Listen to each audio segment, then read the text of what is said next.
Halo guys, kita sekarang ada di tiketing area. Kita akan membeli tiket untuk masuk Borobudur. Oke, kita let's go.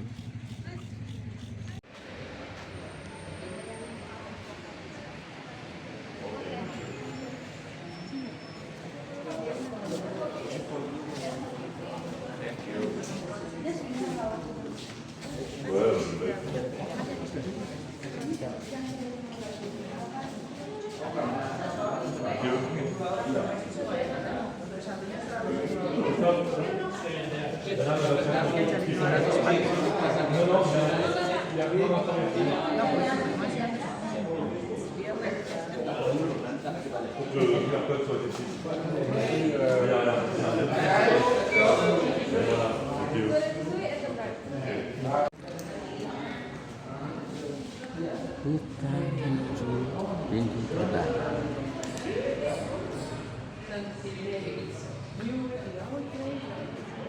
Ya, bro.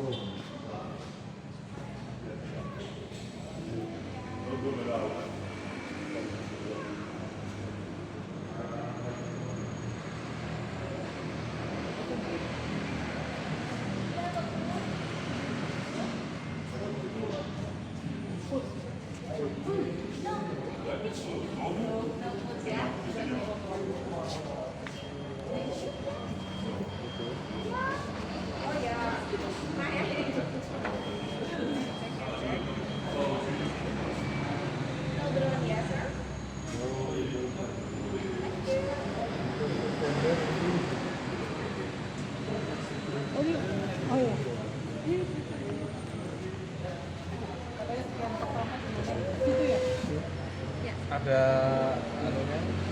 Oh ini. Oh iya, nanti scan-nya di depan Bantuan. situ sama di area 2. Oh iya. Iya, untuk tasnya ada bawa drone? Enggak. Tidak ada ya. Terima kasih. Oke. Silakan. Sebelah kanan ya.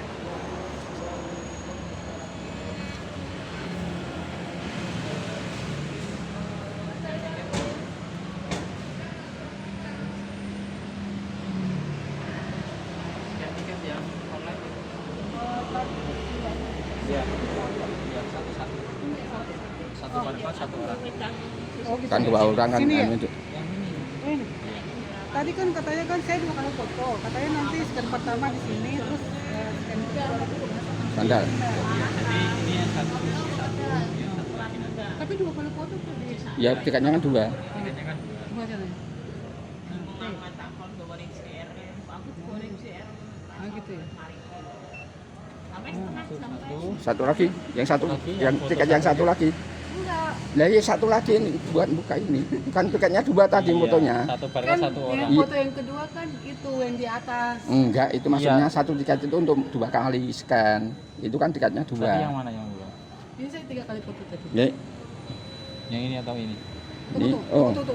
Ini yang pertama. Oh ya, berarti yang ini ya.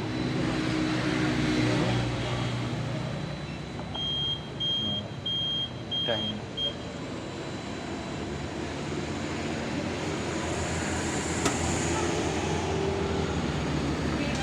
White paper. Yang kertas putih, white paper. Oh, 2 kali foto tadi. Ya, scan tiket.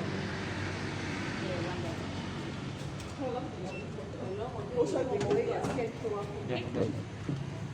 Nanti scan lagi ya. Kedua, nanti. Iya, Ya, dua tiket itu scan lagi kan. di sana satu-satu.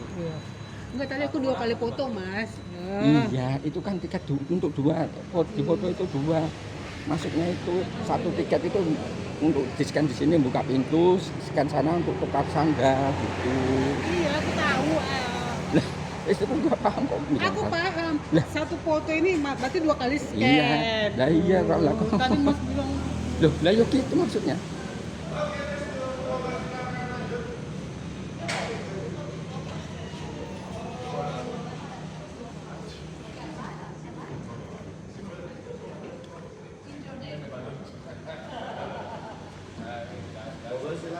Oh iya. Ini transportasi untuk menuju ke oke, kita naik. Oke.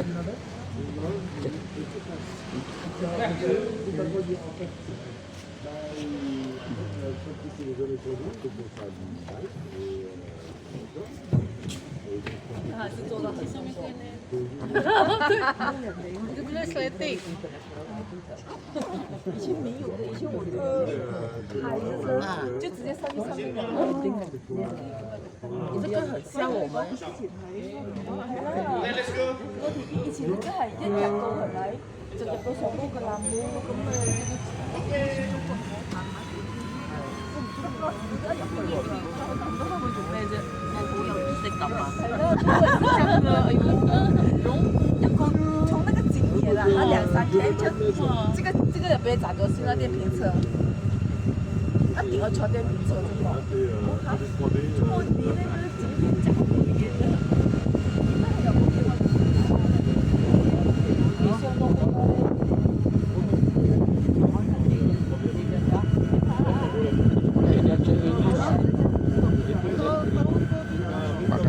因為你都未做過頭。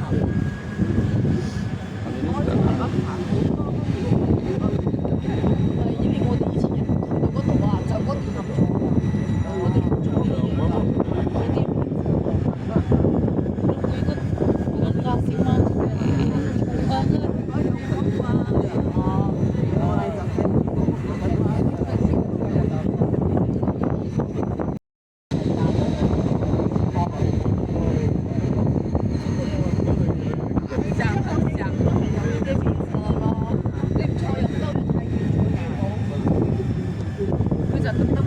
我哋坐嗰啲唔錯咯，我哋入咗鏡添。你係喎，我哋入咗鏡。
最咗我哋係翻返到，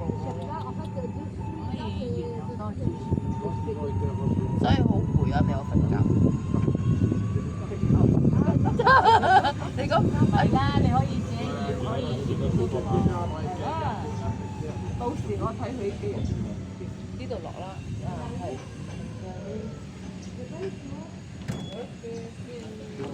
Oke, terima kasih.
Artinya selamat datang ya. Ini tulisan Jawa dan di atasnya ada tulisan Latin.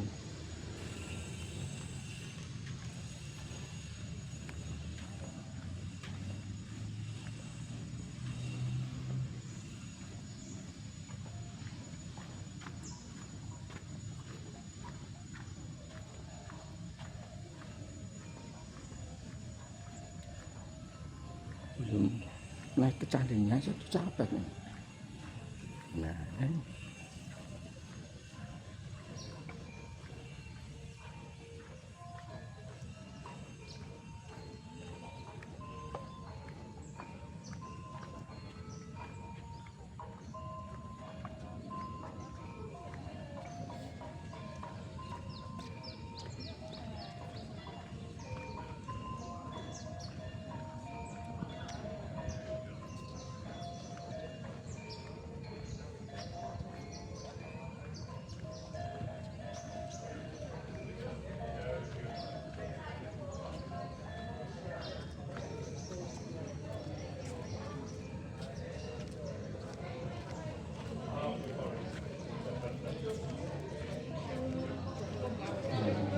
tempat pengambilan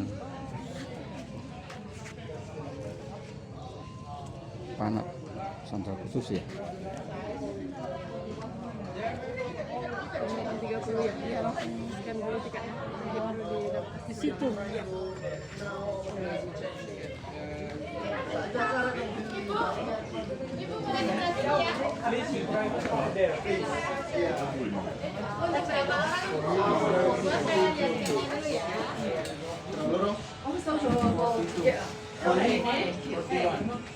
Untuk ukuran sandalnya berapa? 40, 41. Berapa? Berapa ya? 41. Dua orang ya Ibu? Iya. 2 orang. Makasih ya. Bisa dicoba sebelah sana sambil duduk ya. Iya. Oh, iya. Terima kasih. Nah, ini.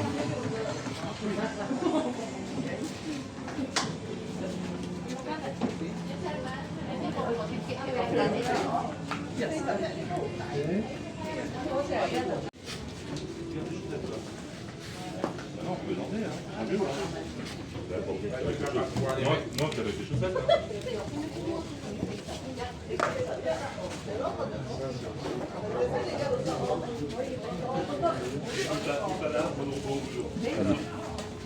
Dari yang terbentuk.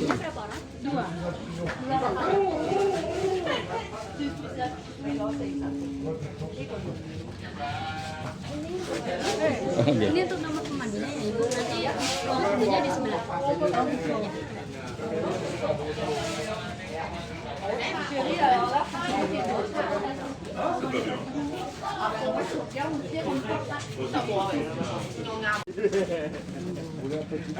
I was thinking like, where is Otto? Oh, this is Kraken Swap.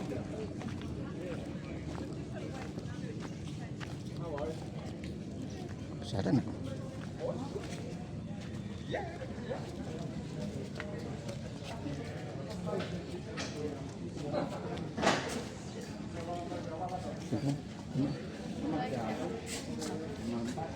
Nomor siapa? Krisam ya?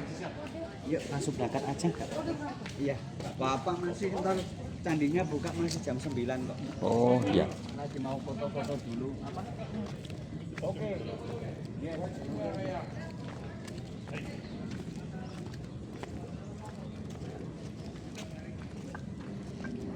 Sana, sana.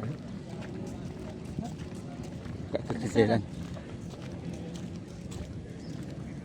Nomor 4 udah maju ya? Gimana? Nomor 4 dari depan maksudnya. Ya itu dulu. Oh, Yo. Nih. Lurus ini tuh. Itu. Oh iya. Lurus ini. Nah, sama Bapak Isam Indonesia cuma ada satu aja, Indonesia. oh. Yang lain Inggris semua, yang bahasa Indonesia. Nah, itu. Oh. Dan nomor 4 langsung gabung aja ya, Iya, iya. Bapak Ibu. Ya silakan.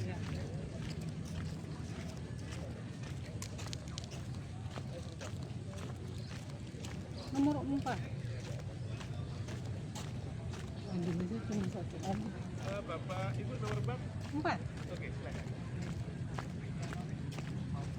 Dari mana? Ibu, kalau boleh tahu. Dari Salatiga. Nama saya Hisam. Kita menuju ke spot yang bagus sambil foto. Tapi kalau nanti mau ambil foto pakai kamera pribadi, saya belum bisa bantu di sisi tempat para fotografer beroperasi. Nanti di antara Bapak Ibu bisa saling bantu dulu. Iya. Kemudian tolong jangan meninggalkan guide karena saya tidak mungkin manggil kembali. Kembali saya.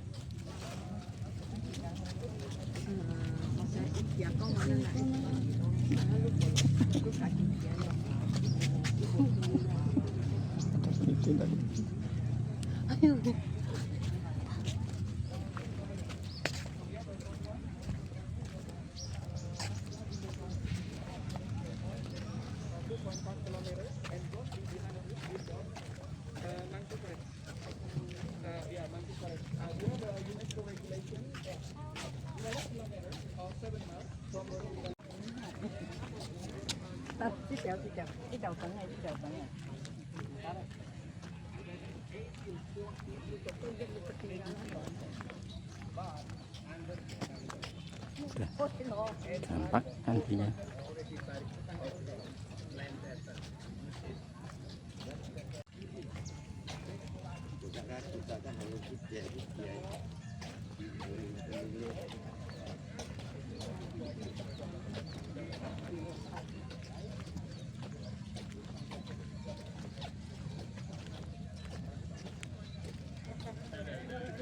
Kalau misalnya nanti untuk mau ambil foto dari para fotografer, kalau misalnya fotografer mau ikut atau diajak meninggalkan guide jangan mau ya. Intinya saya ikutin bapak aja gitu ya. Oke.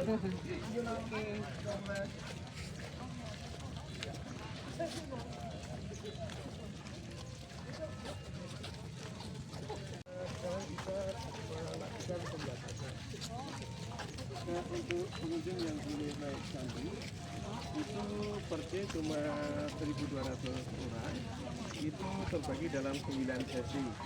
Per sesi paling banyak 200 orang. Berarti ini kita sesi pertama nih. Betul. Nah.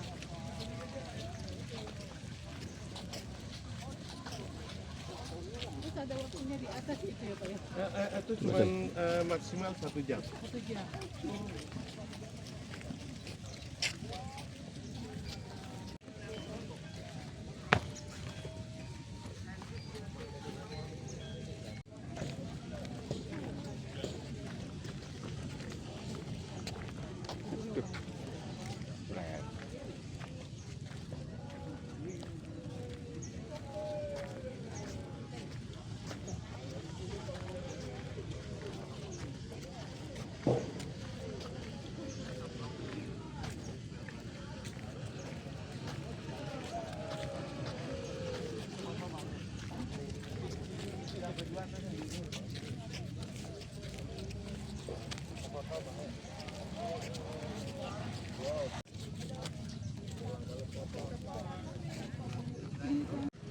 Saya mau bawa berapa tahun yang lalu, 8 tahun yang lalu. Maya udah kita 3 orang.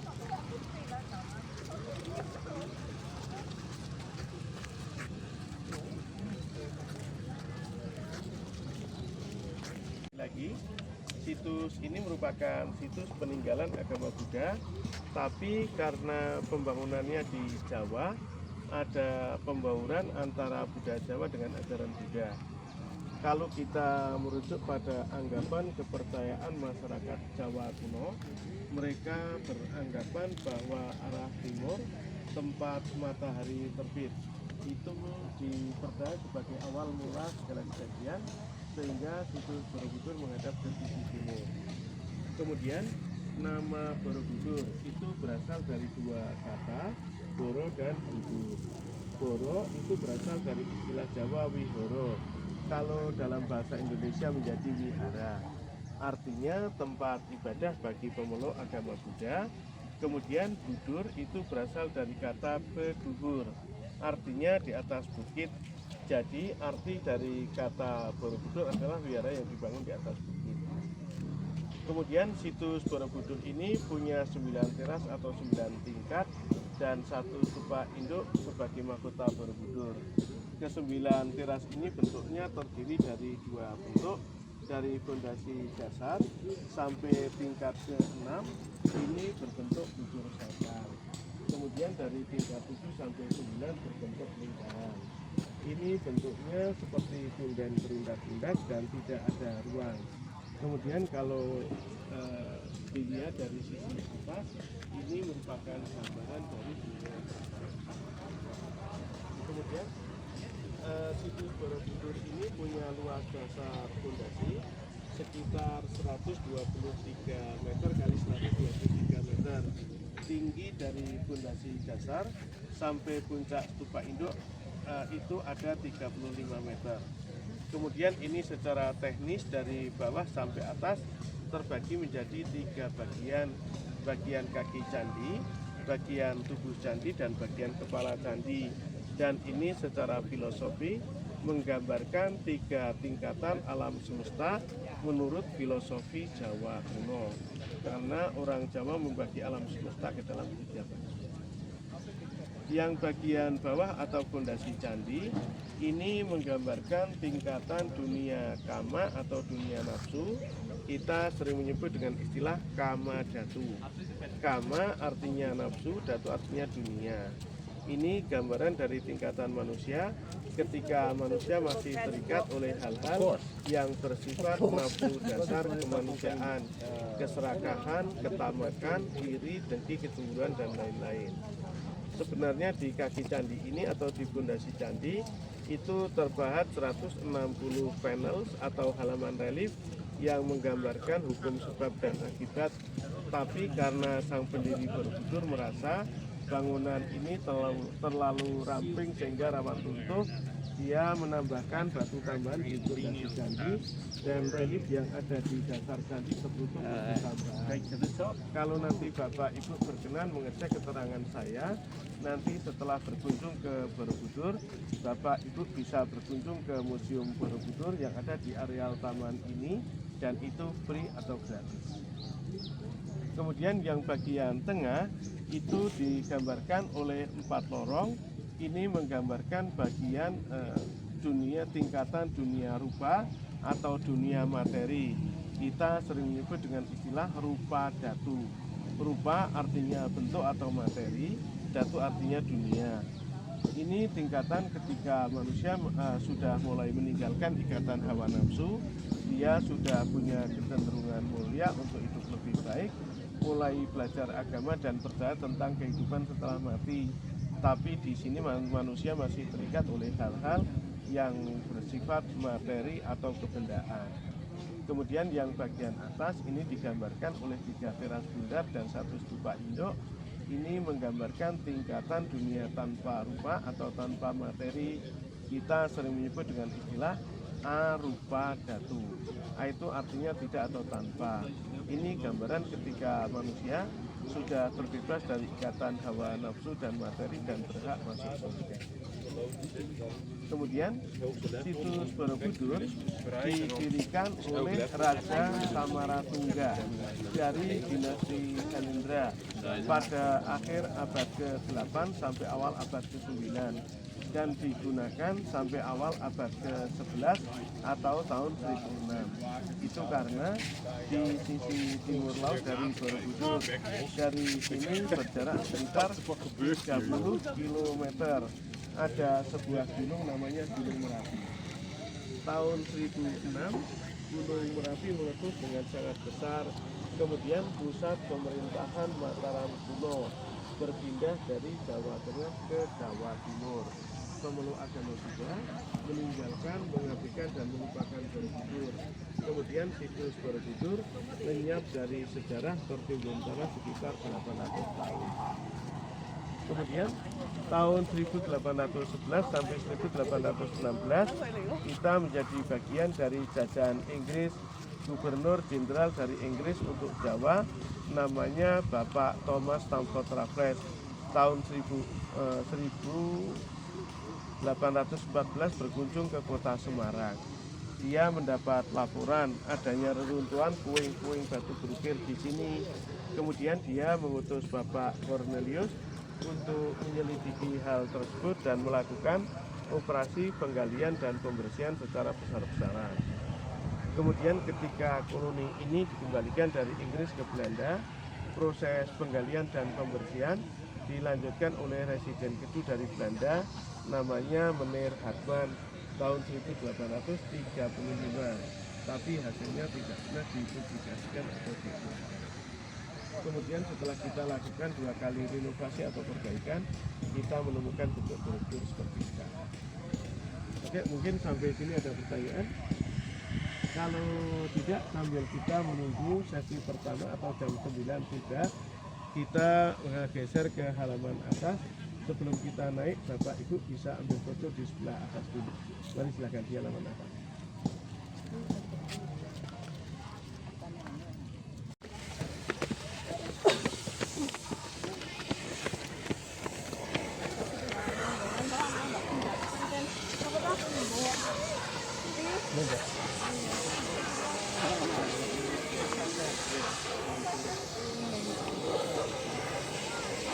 Kalau Bapak itu mau ambil foto di sebelah sana dulu silakan. Oh, iya. Kemudian kalau menginginkan fotografer salah satunya di sini.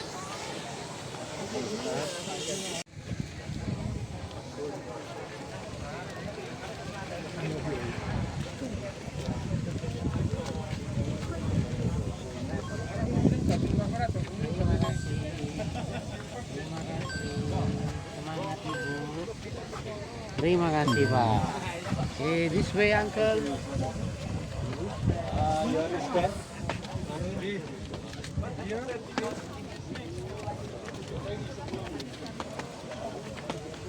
Pak, kita belok ke sisi kanan.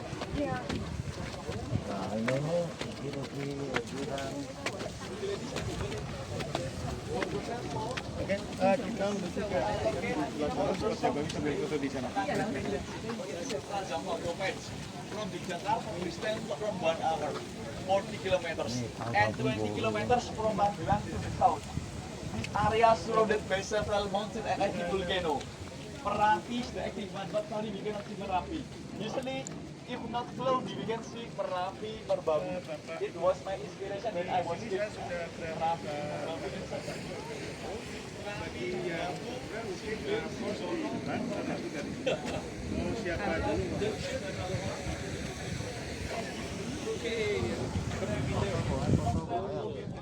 Halaman yang hiasan ada 1212.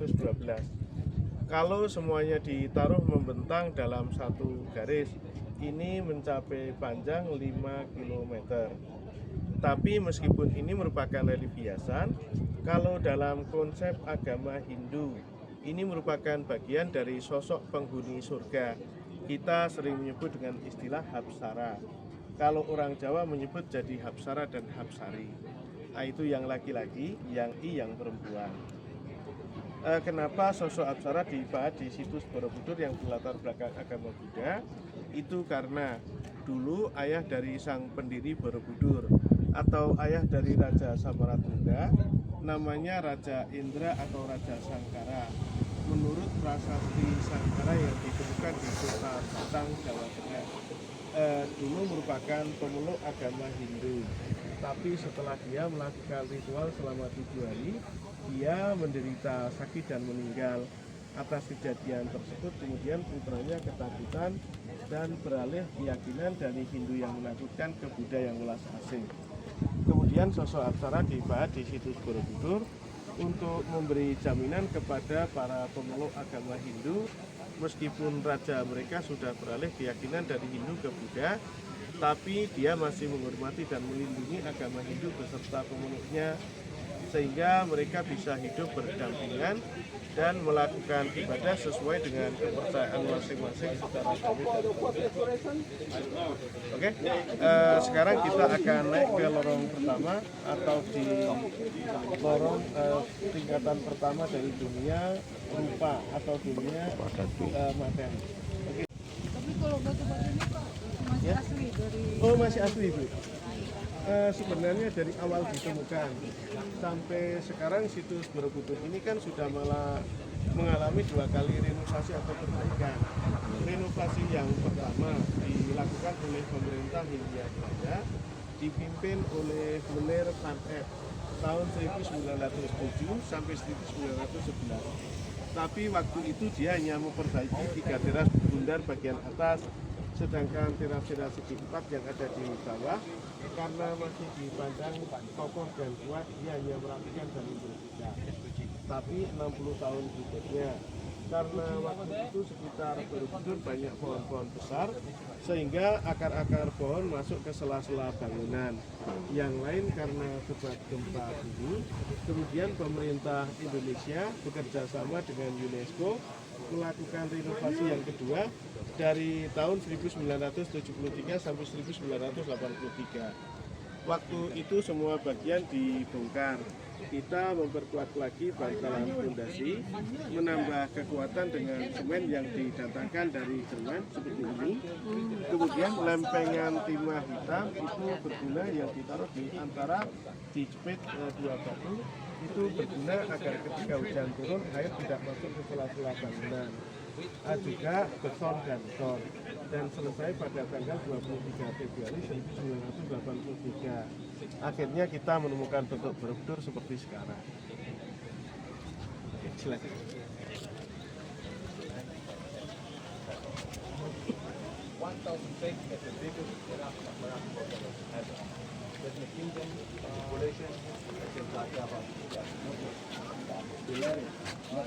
Bapak Ibu, selain patung Buddha, relief dan stupa, Borobudur juga punya 32 patung singa.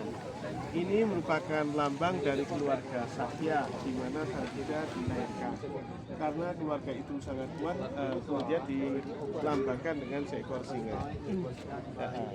Kemudian yang di bawah sudah selesai. Oh iya. Yang ini belum selesai. Ketika proses pembuatan kemudian karena kalau masyarakat lokal itu singa atau burung itu karena dagang.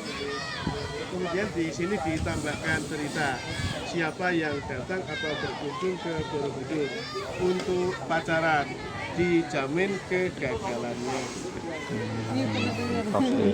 Tapi ada perkecualian juga, kalau misalnya di antara itu ada yang hilang, kemudian satu hati dengan gaibnya, karena kebetulan sampai sekarang gaibnya juga masih hidup, itu boleh nggak apa-apa. Cuma jangan kecewa, sebab gaibnya tidur ketika di sini, artinya atau dia ketika dia keluar rumah, artinya di rumah sudah ada istri dan anak yang menunggu. Oke, kita naik ke teras berikutnya.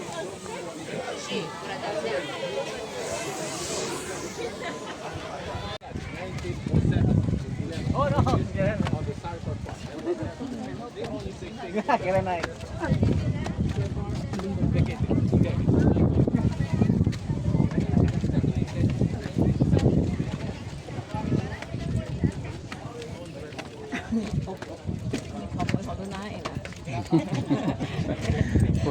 Masih dikuatkan yang kaki mulu.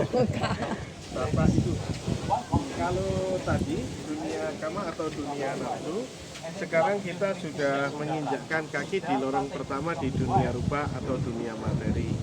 Ini digambarkan oleh 4 lorong yang di masing-masing lorong, baik itu di pagar langkan ataupun di dinding utama, terpahatkan relief yang menggambarkan berbagai macam cerita. Cerita yang ada di dinding sebelah dalam, di belakang Bapak itu sekarang sedang berdiri di sini. Ini bercerita tentang cerita reinkarnasi Buddha yang diambil dari teks Jataka. Cerita Jataka itu merupakan cerita reinkarnasi Buddha, karena sebelum Sang Buddha terlahir sebagai manusia dengan nama Siddhartha, dia pernah berinkarnasi sebanyak 504 kali, baik dia terlahir sebagai manusia dengan tujuan lain selain Siddhartha ataupun sebagai binatang. Kemudian yang di sini relief terdiri dari 2 deret. Yang deretan bawah ini bercerita tentang cerita percintaan antara seorang pangeran dari kerajaan Hastinapura di wilayah Panchala Utara India, namanya Pangeran Sudana, yang menjalin hubungan percintaan dengan seorang bidadari cantik yang bernama Manohara. Tapi mohon maaf, Manohara di sini bukan Manohara Adelia Pinocchio. Yang di sisi atas di sini, ini bercerita tentang biografi Buddha yang diambil dari teks Lalita Sisara. Cerita ini terdiri dari 120 panel atau 120 halaman. Kemudian ini adalah panel atau halaman yang pertama. Kalau kita mulai membaca cerita dari sini, kemudian kita berjalan atau membaca ke kiri memutar, kita akan mendapatkan nanti terakhir di sana. Ada 120 panel. Tapi mohon maaf karena di sini kita hanya punya waktu maksimal 1 jam. Kalau saya cerita semua secara detail tentang relief cerita di Borobudur, sebelum kita sampai atas kita sudah diminta untuk informasi. Untuk itu kalau Bapak itu berkenan atau berkenan untuk tahu cerita detail tentang relief cerita di Borobudur, Bapak itu bisa membeli buku dari Yayasan Ehi Pasiko, atau Bapak itu bisa browsing di internet atau Play Store dengan alamat Borobudur dalam kurung Ehi Pasiko. Bapak itu akan menemukan tempat jilid buku itu per jilid harganya sekitar 400 sampai 500 ribu. Mohon semuanya hati-hati ya, karena sudah diluncurkan. Jadi mungkin pegangan di sebelah kiri. Kita minta maaf karena tangga di Borobudur sangat curam, dan mohon maaf karena sampai sekarang kita tidak bisa kasih lift atau eskalator. Kita takut Borobudur berubah jadi Borobudur Mall. Oke, mari silakan.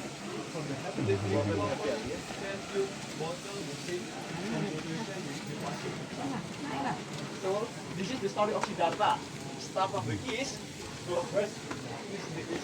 But I just make highlight. And behind you.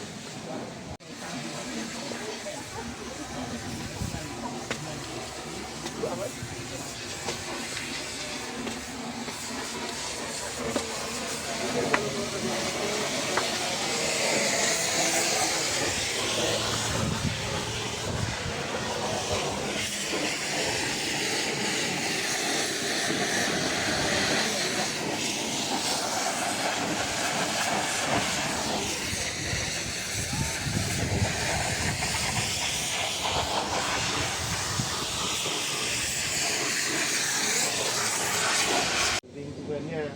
Kemudian dia pergi mengembara untuk melakukan perjalanan spiritual demi mendapatkan pencerahan sampai dia harus belajar pada 53 guru.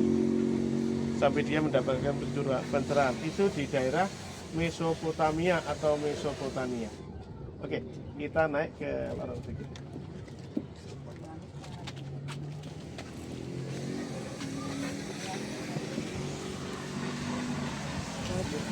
Ini jangan bikin masa sih. Ini Bambang loh. Oh, tadi ya ini.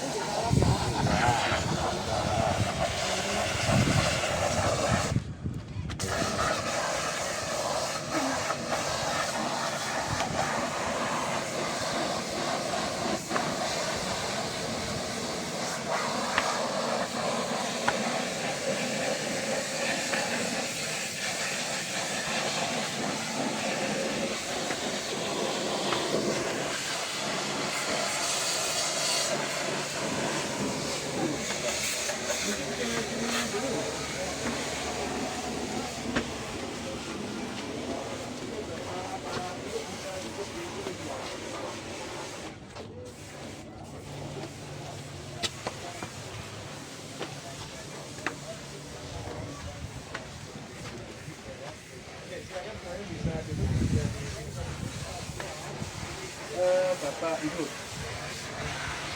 sambil Bapak Ibu beristirahat, saya akan bercerita tentang patung Buddha yang ada di Borobudur. Oke, silakan semuanya bisa duduk istirahat di sini.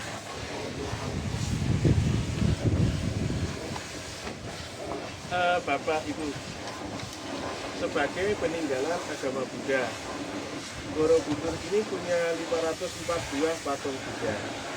Artinya sebelum Sang Buddha terlahir sebagai manusia dengan nama Siddhartha, dia pernah berinkarnasi sebanyak 504 kali. Baik dia terlahir sebagai manusia dengan figur lain selain Siddhartha ataupun sebagai binatang. Kemudian patung Buddha di Borobudur ini, mungkin kita naik satu tingkat.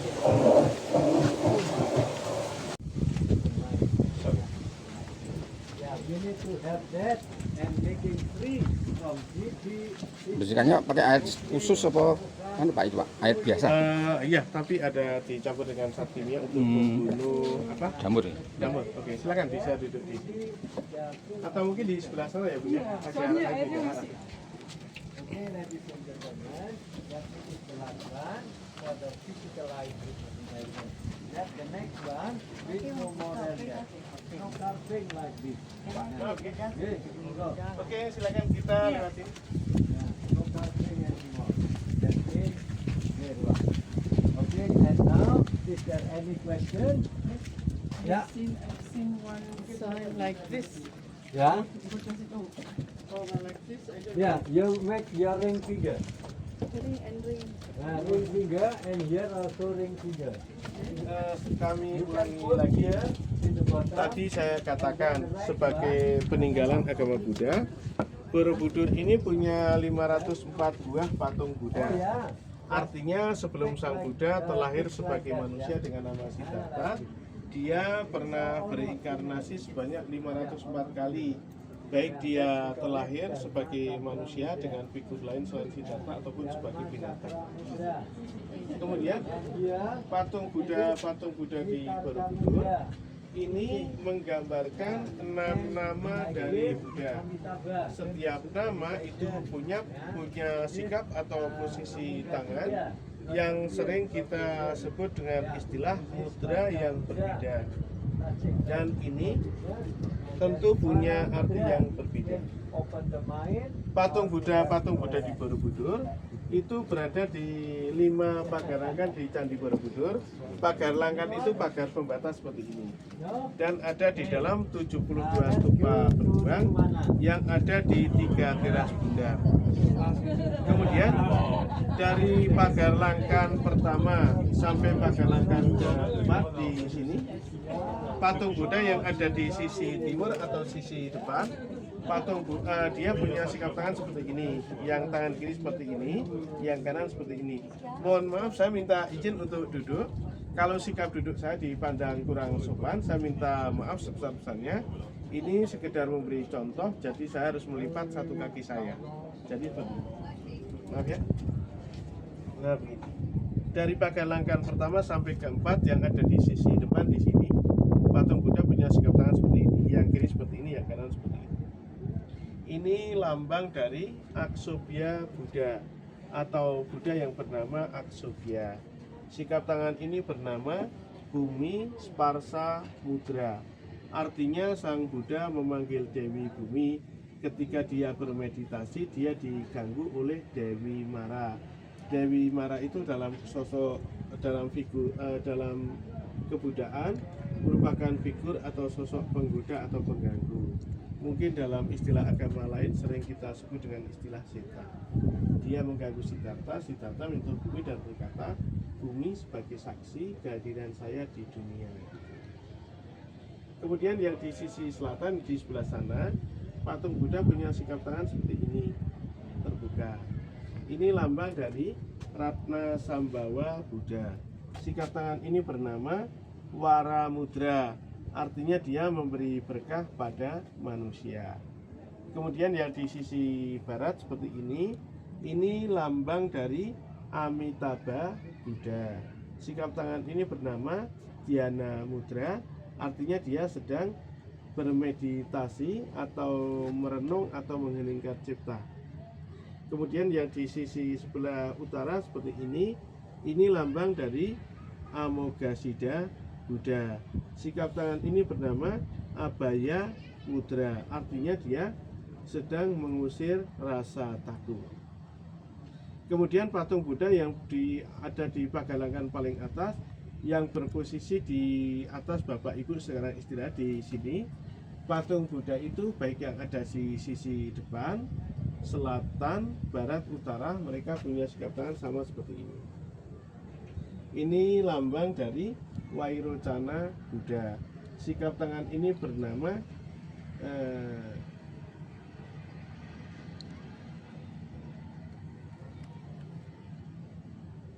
Wairocana, bernama Wairocana Buddha. Kemudian sikap tangan ini bernama Witarka Mudra. Tapi ini tidak berarti dia selalu setia. Semenjak PDI Perjuangan lahir sampai sekarang mendukung partainya Bu Mega, tidak. Ini punya arti dia sedang mengajar atau giving instruction.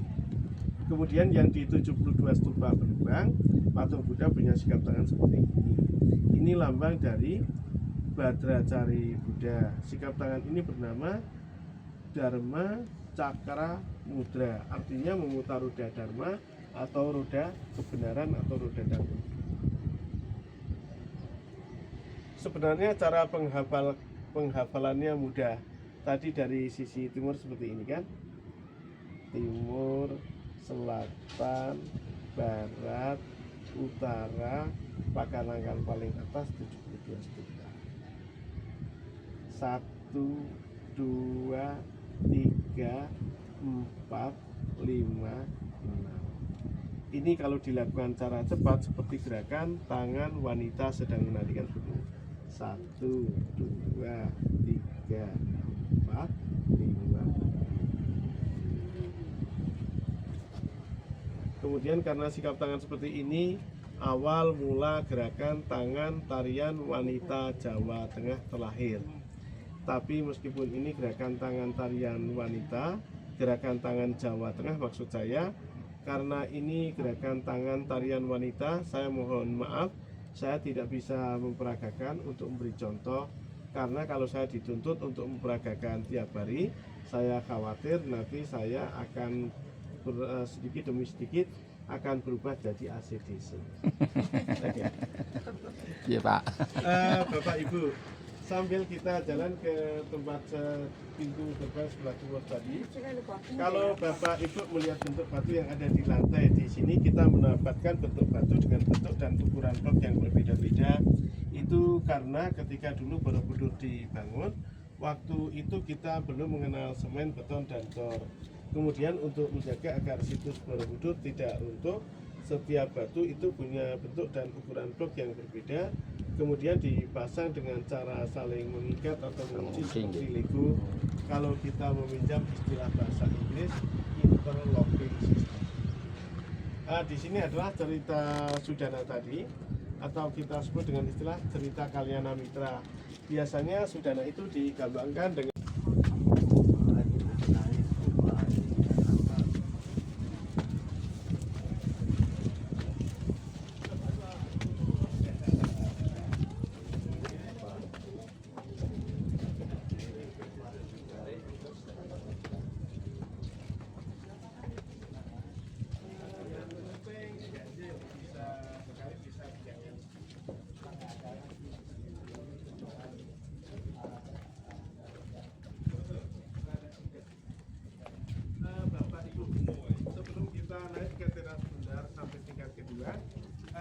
kalau Bapak Ibu ambil foto dari ini, itu Bapak Ibu kelihatan ini sudah spot yang bagus sambil foto. Mungkin kalau berkenan Bapak Ibu bisa berdiri di depan, saya bantu dari sini.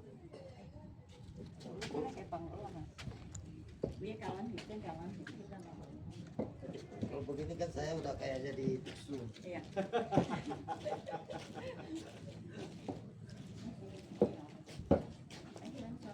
Maaf Bapak ya. Ini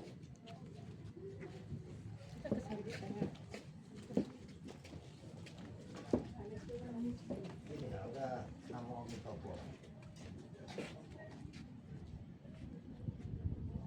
Maaf.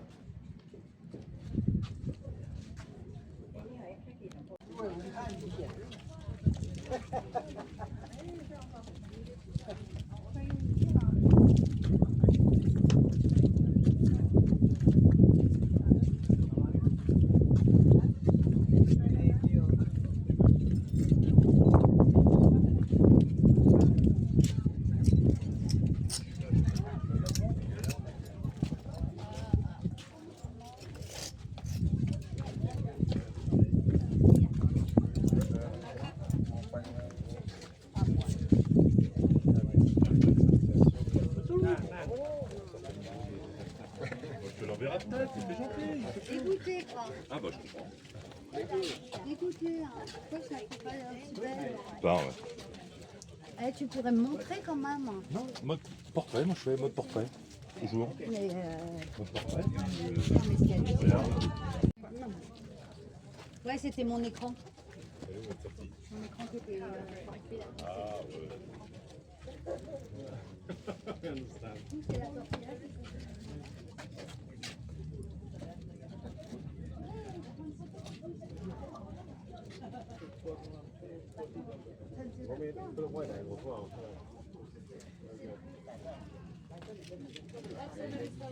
Oh yeah, I understand. Oh, one second. Okay.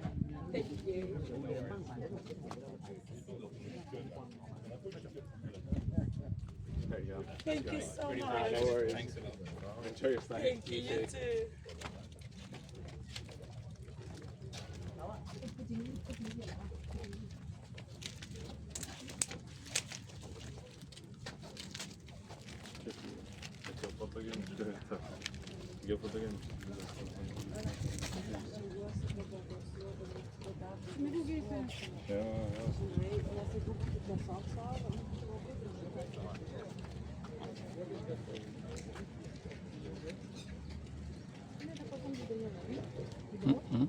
Jadi kita nggak lewatin deh. Ini doang.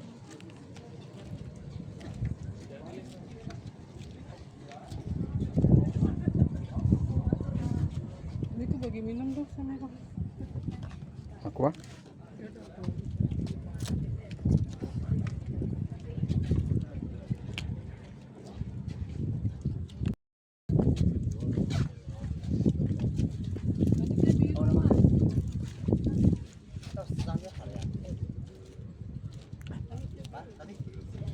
Ini gue lanjutnya biru, kita sama kok.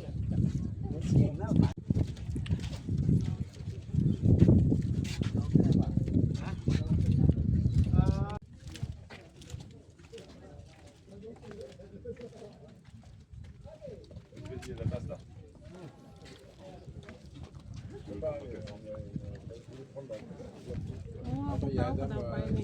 Kenapa ini dilepas. Karena ini di dalam ada petunjuk.